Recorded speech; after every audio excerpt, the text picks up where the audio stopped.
que nosotros estamos haciendo en cabeza del presidente Gustavo Petro representa una esperanza de cambio.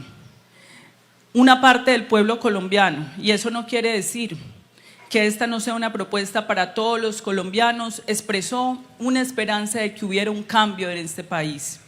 Nosotros llamamos, con todo respeto y también con esperanza, a quienes han gobernado este país durante muchos años, ¿por qué no permiten el cambio? ¿Por qué no permiten una posibilidad alternativa? ¿Por qué no permiten otra Colombia posible, donde podamos vislumbrar otras formas de hacer las cosas? Hay otras maneras de hacer las cosas y eso requiere una mentalidad abierta. Hacer las cosas de manera distinta no quiere decir que vaya a haber ni destrucción, ni que signifique volver al pasado.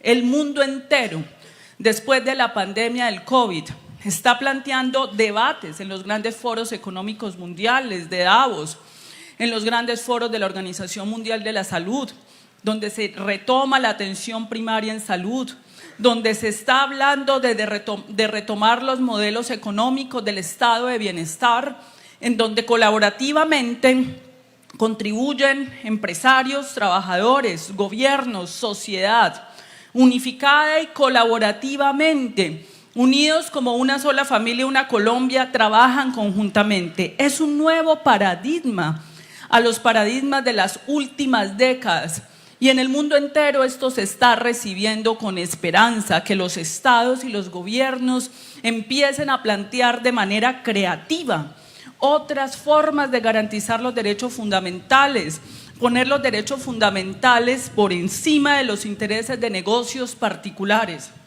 La pregunta es, ¿será que es muy difícil en Colombia que nos podamos poner de acuerdo en esos mínimos y que podamos abrir la mente a otras alternativas, a otros modelos probados ya en el mundo entero, como la reforma a la salud los propone, para superar una situación que ha sido sometida por una matriz mediática negacionista al hecho de que estamos entonces en Colombia en el mejor sistema de salud del mundo y que estamos entre los 10 mejores sistemas del planeta.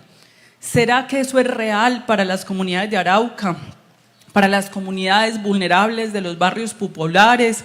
¿Será que se podrá refrendar aquí tal afirmación hecha desde escenarios del poder técnico, una visión técnica única, bogotana además, que nos impusieron como única verdad científica y que todo aquello que se apartara de esa visión técnica, entre comillas, que defiende los derechos fundamentales y los sectores vulnerables, entonces es antitécnica, entonces es una improvisación, para hacerle creer al ciudadano que ha sido sometido al paseo de la muerte, que lo han vulnerado en su hospital, de que eso no pasó, que eso no es verdad, lo que tú vives no es cierto, porque lo que es cierto son estas gráficas, son estos estudios, no tu realidad, lo que ocurre todos los días de tu vida, cuando vas y haces fila para conseguir el ficho en un hospital, simplemente por el hecho que te dijeron que como eras pobre o no tenías ingresos, pues eso era lo que merecías.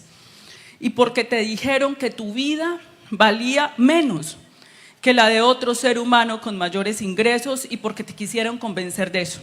Eso no es un Estado social y democrático de derecho. Un Estado social y democrático de derecho tiene que permitir que seamos iguales frente a la vida y que seamos iguales frente al sistema de salud.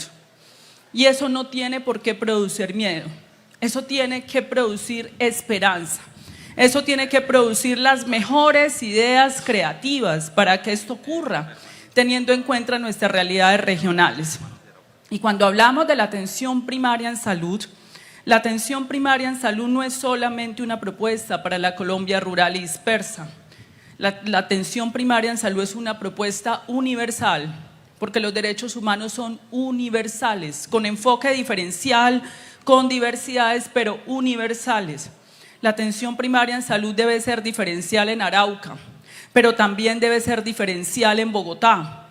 ¿Y qué es lo que queremos nosotros? Que en términos del derecho fundamental, todos los ciudadanos de Colombia tengan el mismo acceso que un ciudadano de Chapinero. Eso es lo central de este proyecto de ley. El resto son formas de pago, el resto es cómo se paga, que ahí es donde quieren centrar la discusión. Y la pregunta es que tenemos un sistema boyante y bien manejado financieramente en la actualidad. En Chile hay un gran debate con el gobierno de Gabriel Boric, porque hay un déficit de la red privada de prestación de servicios por 3 billones de pesos colombianos y el gobierno tiene que ir al rescate de ese actor privado llamado la CISAPRE, que es algo parecido a las EPS, y hay un tema escandaloso en Chile. Aquí las deudas de las EPS son superiores a 23 billones de pesos, pero estamos en el mejor sistema de salud del mundo cuando lo que hay hoy no ha garantizado un flujo de recursos para el cuidado de la vida de los colombianos, para que el hospital pueda tener sus insumos, la capacidad de resiliencia y normalización en Colombia de lo que no puede ser aceptado como normal. No puede ser aceptado como normal que los recursos públicos aportados por los colombianos, manejados de manera privada, no lleguen a su fin y tengan un desfalco que supera ya los 23 billones y puede ser muchos billones, pero no pasa nada. Eso no nos dice nada. Entonces, en ese sentido, yo sí quiero hacer un llamado a que este pueblo tiene que aprender a cambiar. Hemos hecho grandes cambios en Colombia, la constituyente del 91 fue el gran cambio, había una esperanza, había unas expectativas.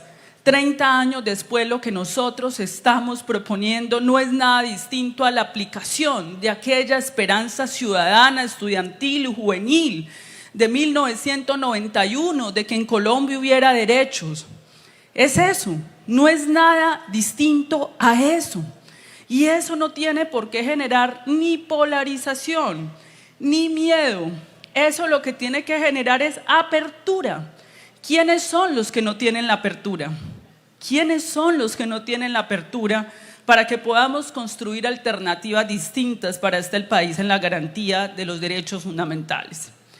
Ya para terminar, debo decir, hay un ambiente en este momento en el país de dirimir esta discusión en los medios.